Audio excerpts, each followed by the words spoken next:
Dear Mother, all the way from Epithelient I'm writing you this letter.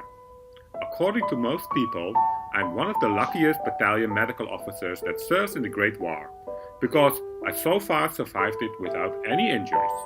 However, I wouldn't say I survived it. War completely changed who I am, managed to shatter my soul into pieces of dismay and death. I was reborn into another version of me. I've seen people suffer, exhale their last breath and gave up hope of accomplishing their promise of ever returning back to their loved ones. During my service here at the Regiment A post, I encountered many severe cases of shell shock.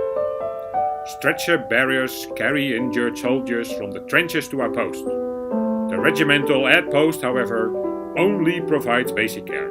We have blankets, some serums, bandages and shell dressings. For shell shock cases, however, there is no treatment. Still, they are brought to the field hospital.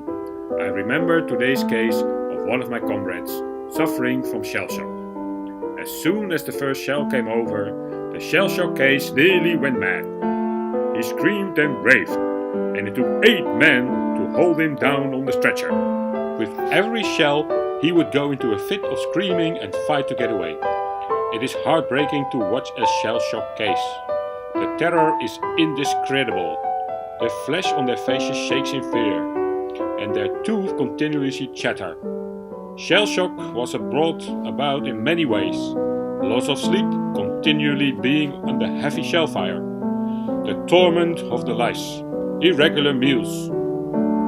Nerves always on end, and the thought always in the man's mind that the next minute was going to be his last. Since there is no treatment for shell shock, we send cases to casualty clearing stations by horses and wagons, also known as the field ambulance. Everything here is nothing like home.